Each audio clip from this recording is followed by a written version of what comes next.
We're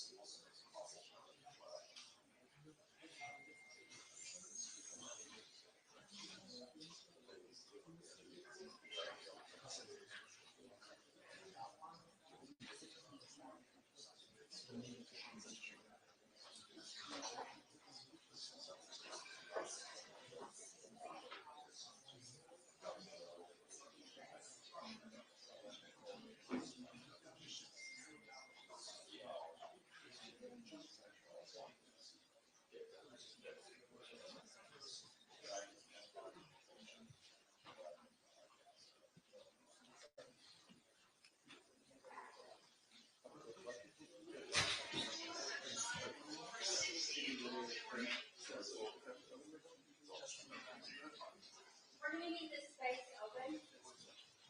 So we're going to put it up right here. Sir? Brian? Yeah. Greg? Yeah. Can we have you right here? We need this hallway open. Okay. Thank you. Sorry about that. I'll probably use it all. Thank you.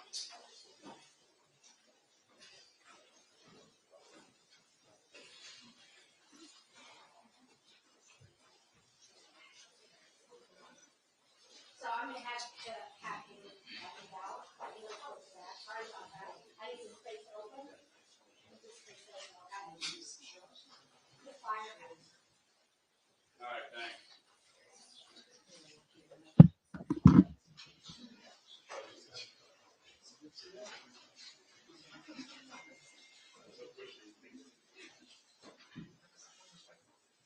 Susan will still know this stuff.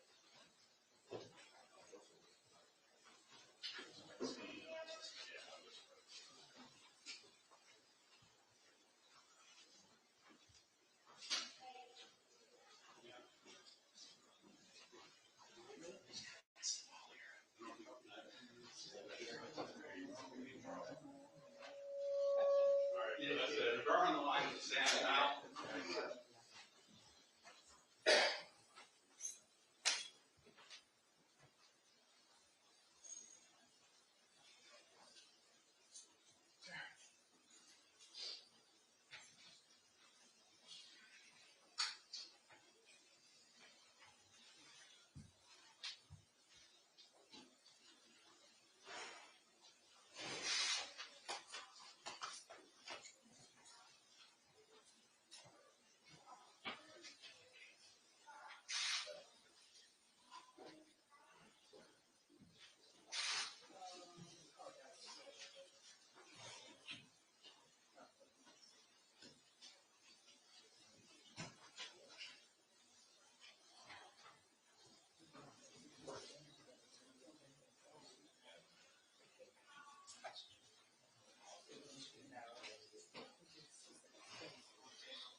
Thanks for standing by. If you can just stand by for a few more moments.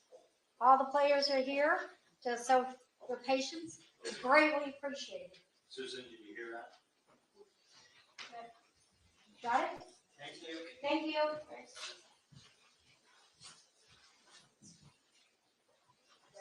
So, I'm going to have people come do this here. So, okay. Yeah. Can we have you all say one back? Yeah. Perfect. Right there. Sorry about that. Thank you.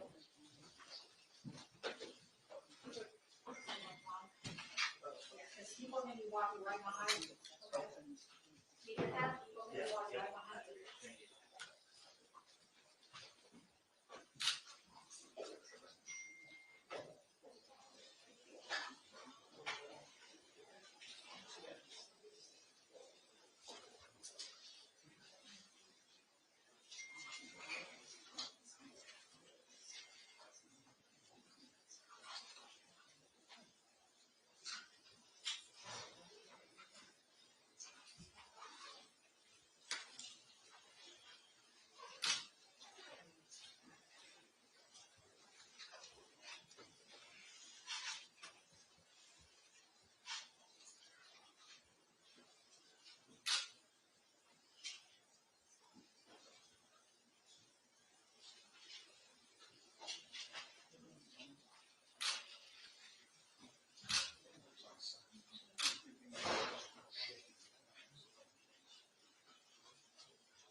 start momentarily. The first person we expect to hear from is Janet Mills, who is last night, and we can see that they are getting ready. As you mentioned, it's been a very fluid month in terms of casualties and see the study. We are hoping to get clarification in terms of also search for Just 60 seconds. 6 people press conference will be doing it in 60 seconds. Now, a statement please order we can see signs on the road here to Lewiston, and we are expecting once it's 300 and the press conference start any minute now.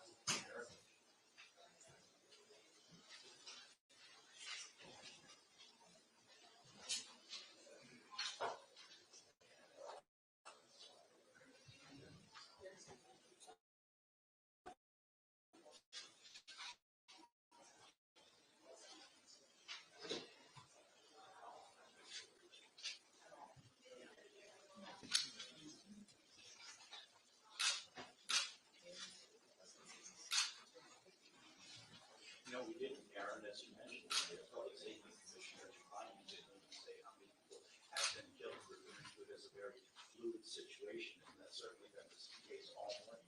You mentioned the fact that most of the people are staying on the shelter. On the drive here in Lewiston, we were over there where that belongs to Robert Card. The car was gone, there was some yellow crumbs and getting up there. See, we search for the person of interest, and now we're referring to as we step.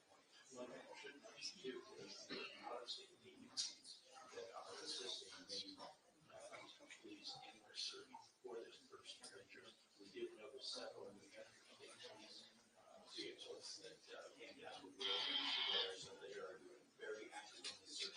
We're always one talk about the New York State police also lending helicopter to the search.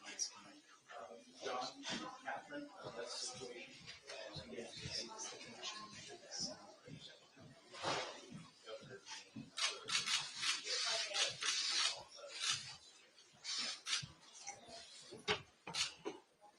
Oh, excuse me. Let's see over the microphones.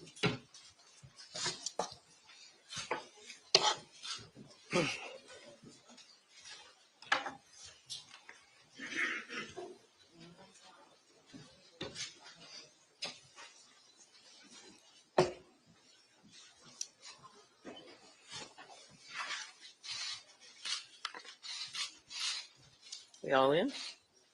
Thank you. Thank you for being here. As you may notice, my voice is a little hoarse after working through the night. As you all know, last night, locals, county, state, and federal law enforcement officers from around the state of Maine responded to reports of an active shooter at several locations in Lewiston, including Spare Time Recreation and Schemange's Bar and Grill. These law enforcement officers, in the face of danger, responded swiftly, selflessly, and with great bravery. Bravery that they continue to demonstrate today as they search tirelessly for a person of interest in connection with last night's events. On behalf of all Maine people, I express my deep gratitude for your response and for your continued service. I also do so for Maine's hospitals and other medical emergency responders. I'm profoundly saddened to stand before you today to report that 18 people lost their lives and 13 people injured in last night's attacks. In memory of those we lost and in honor of those who were injured, President Biden and I have ordered all U.S. flags and state of Maine flags to be lowered to half-staff immediately for the next 5 days. Maine State Police have issued a shelter-in-place order for Lewiston, Lisbon, and Bowdoin as the manhunt for that person of interest, Robert Card of Bowdoin, continues. I will let law enforcement speak to the ongoing manhunt and to their investigation, but Mr. Card is considered armed and dangerous, and police advise that Maine people should not approach him under any circumstances. I continue to strongly urge Maine people to follow the direction of state and local law enforcement amid this ever-changing situation. Please, if you see anything suspicious, please call 911. There are still many things we don't yet know about these attacks, but the full weight of my administration is behind law enforcement's efforts to capture the person of interest, Robert Card, to hold whoever is responsible for this atrocity accountable under the full force of state and federal law, and to seek full justice for the victims and their families. We cannot and we will not rest in this endeavor. My administration is coordinating closely with local, regional, and federal officials to respond to this shooting. I have spoken twice with President Biden.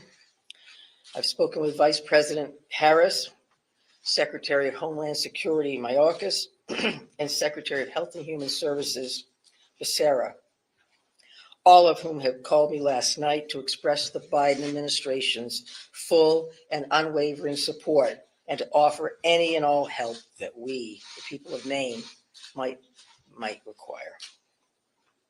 The governors of our neighboring New England states and of other states have contacted me to offer aid, and I am sincerely grateful for their friendship and support.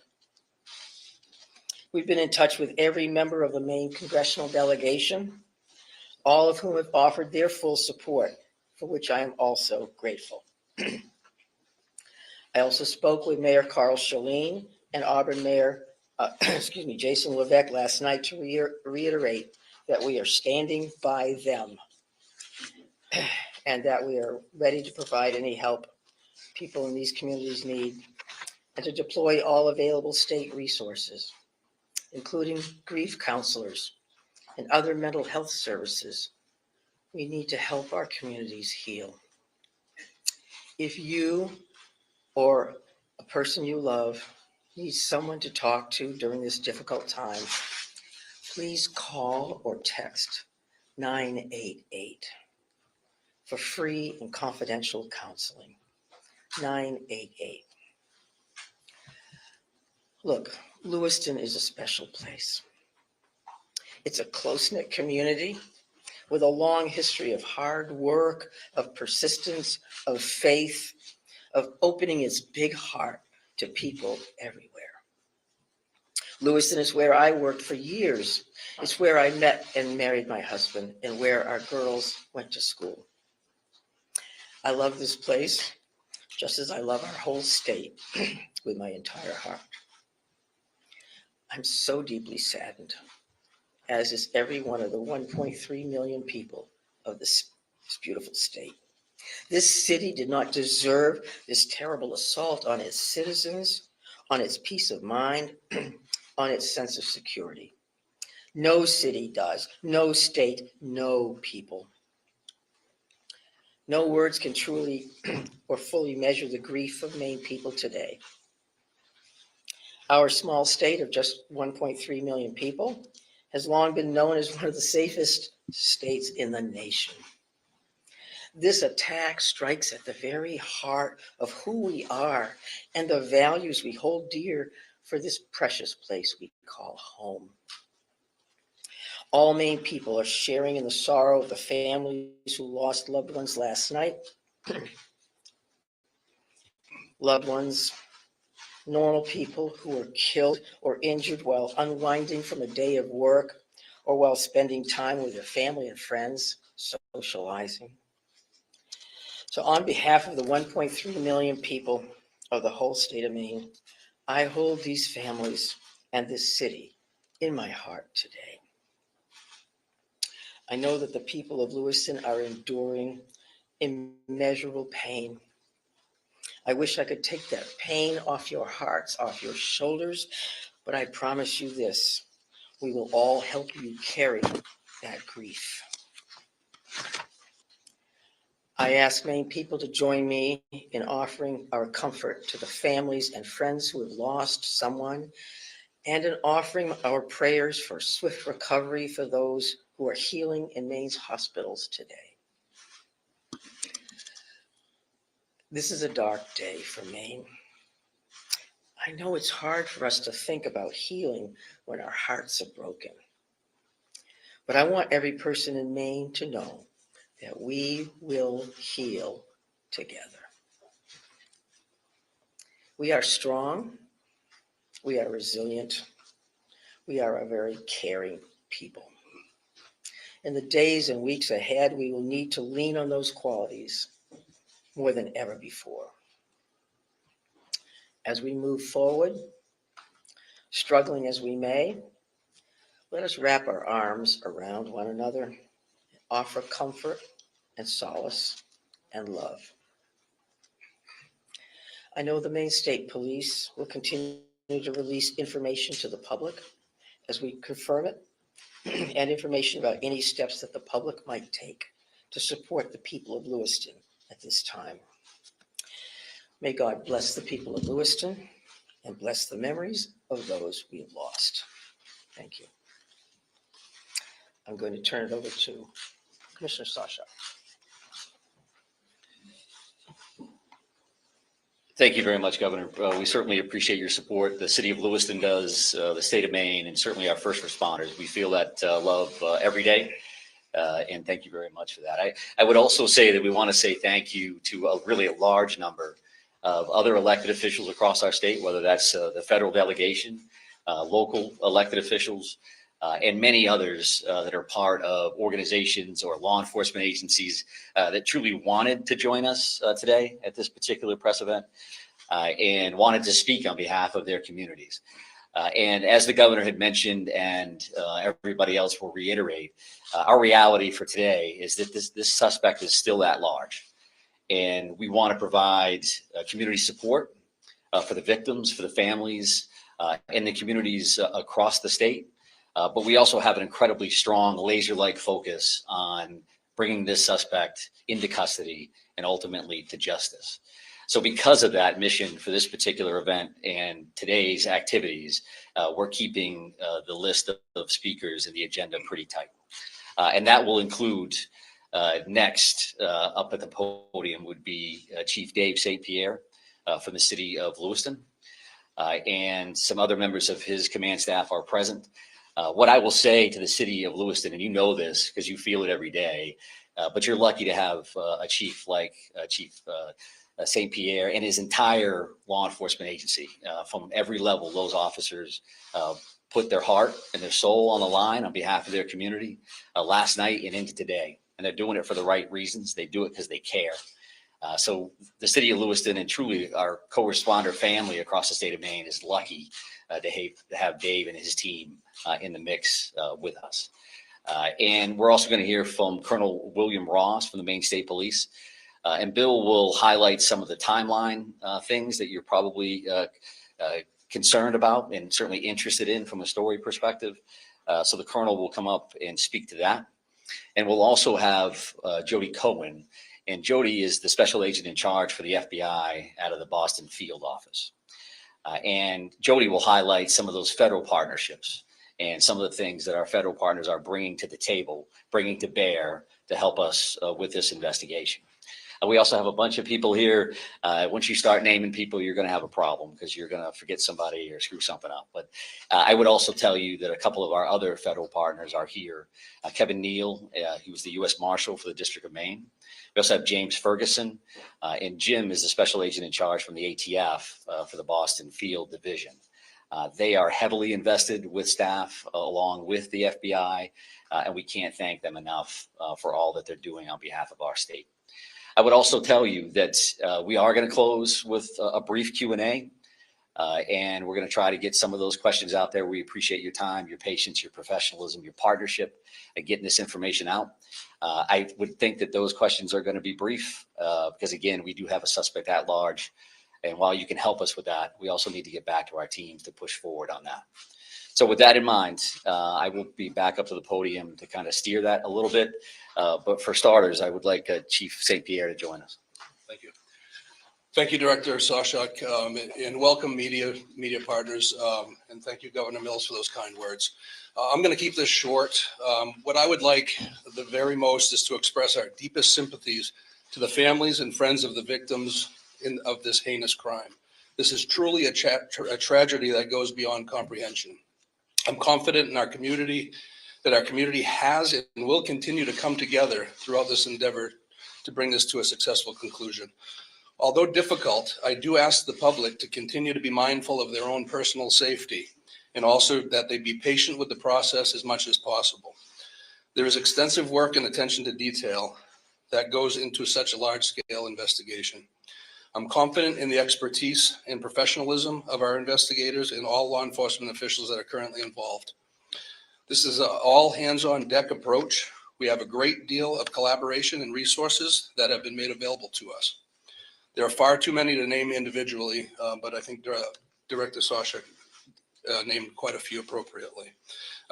There are far too many, as I stated, but they are all appreciated more than you know.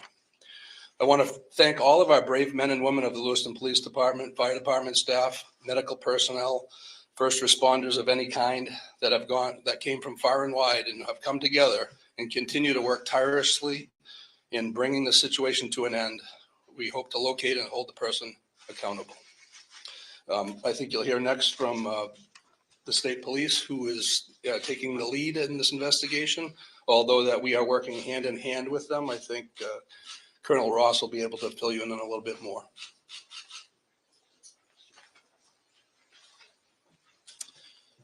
Thank you, Chief. First and foremost, this is an ongoing homicide investigation and search for the person that is responsible for it. We're in the early stages of this investigation, and I just want to let you know we will have updates. We'll be putting some type of a schedule out later on. But again, early stages of a homicide investigation, we want to be careful that we're doing things correctly. We don't want to get ahead of ourselves.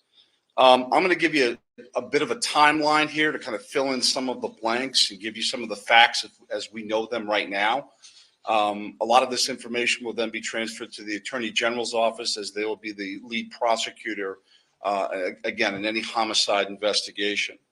Last night, October 25th at approximately 6:56 p.m., the Auburn Communications Center received a 911 call of a male shooting in Just in Time, or the Spare Time Recreation Center in the town of Lewiston, located at 24 Mollison Way in Lewiston.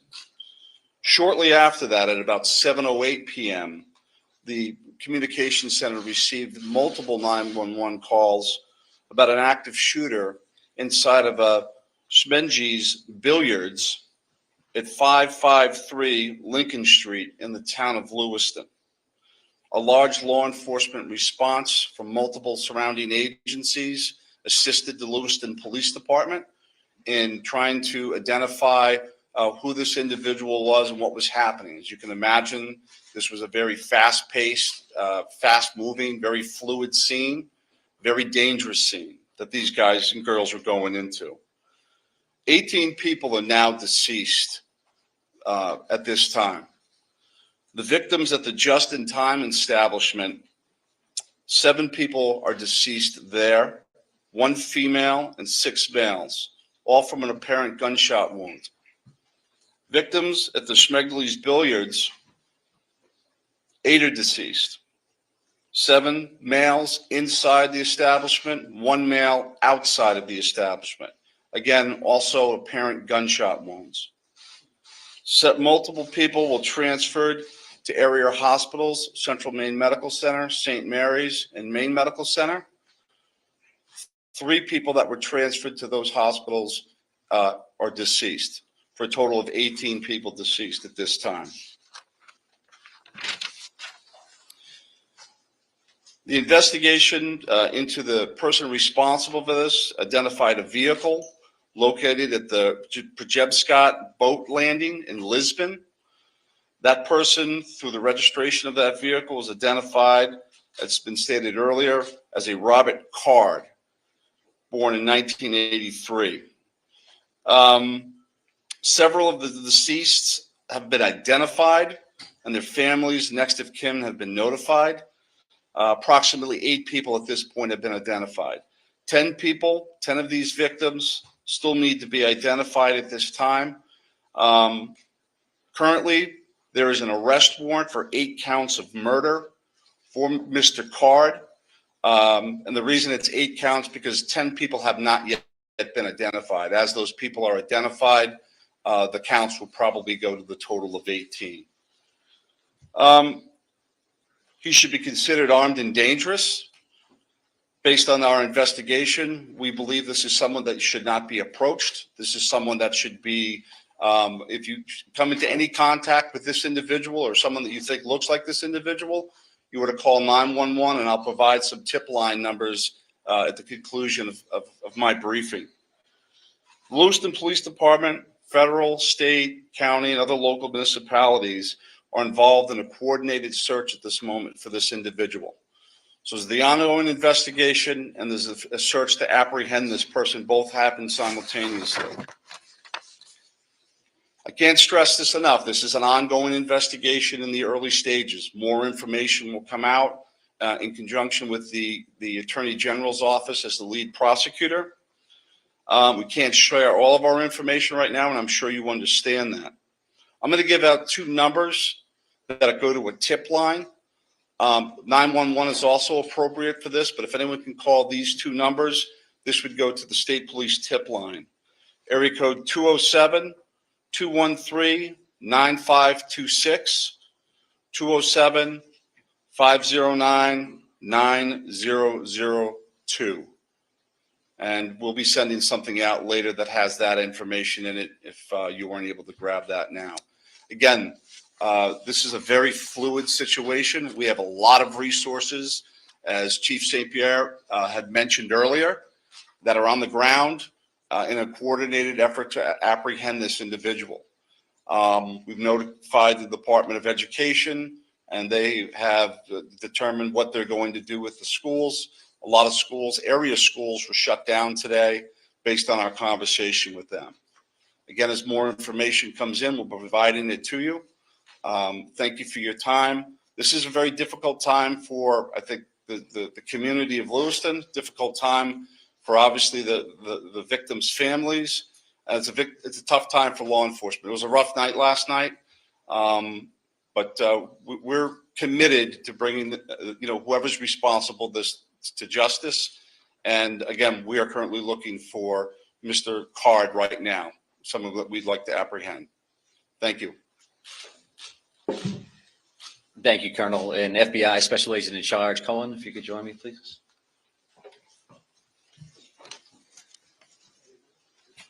Thank you. My name is Jody Cohen. I'm the Special Agent in Charge of FBI Boston Division, which covers the state of Maine. Our hearts go out to everyone who is impacted as a result of this senseless violence.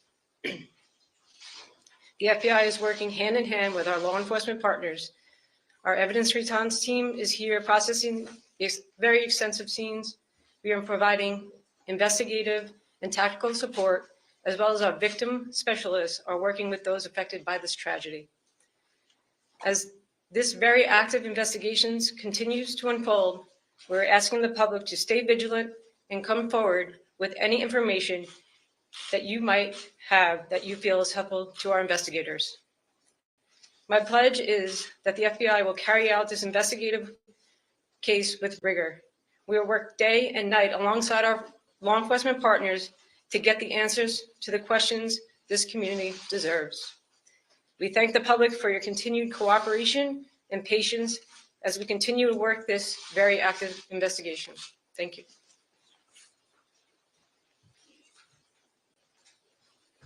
Appreciate that.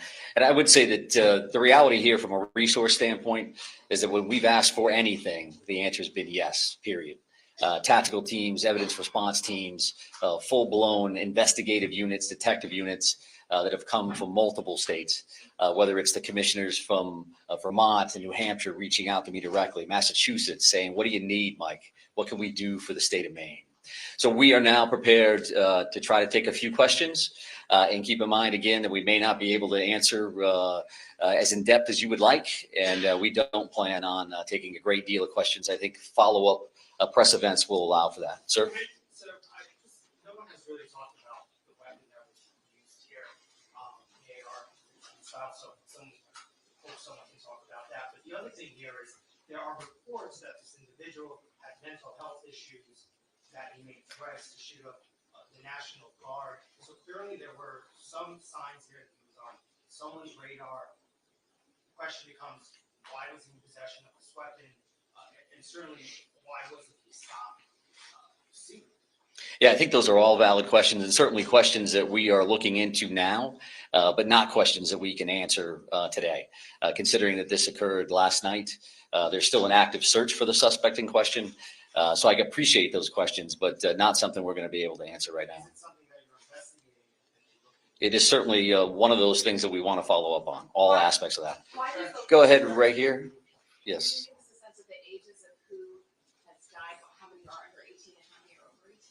I'm not sure we have that information with us today.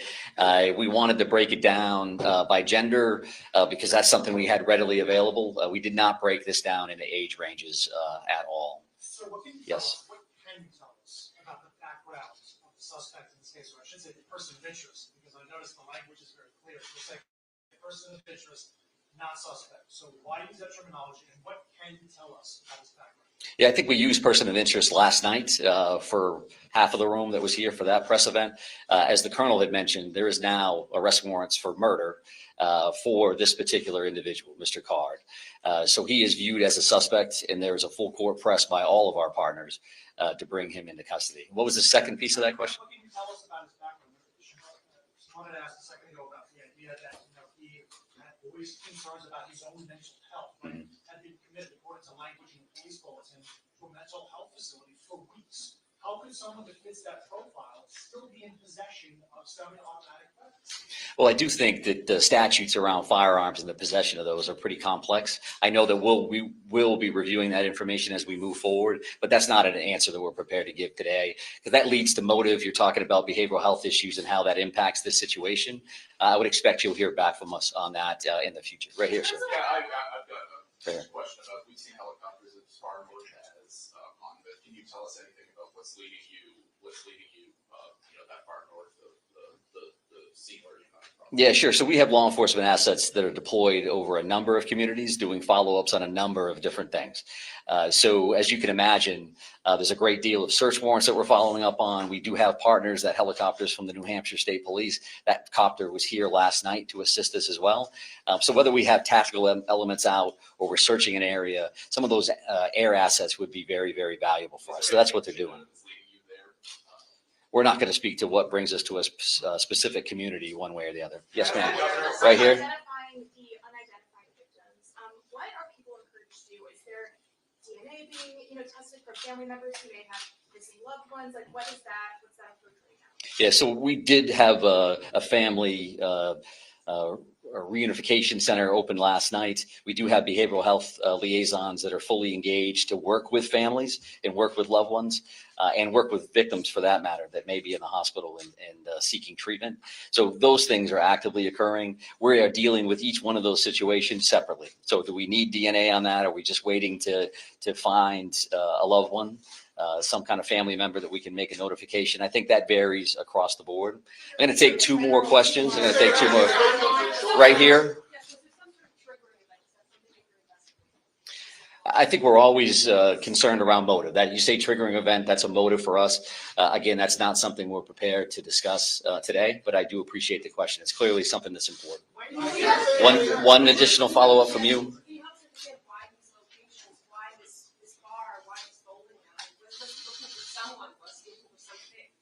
I think that does speak to motive, so I appreciate the follow-up, but not something we're going to be prepared to answer today. I'm going to have one more question right here, sir. Right here. Can you say, is Card, first off, to verify, with the arrest warrants issued today, and can you say if Card take, or if he's still alive? Well, we're actively searching for him. If I knew the answers to those questions, and this would be a different press conference, I would assume. So we don't know his location, and I'll leave it at that. And we are working with the Attorney General's office reference to those murder homicides. So with that in mind, we're done taking questions for now. So we are going to actually take off at this point. Thank you very much for being here. I appreciate that. Thank you, everybody. Have there been any credible sightings? We've not really gotten any answers. Thank you. Thank you.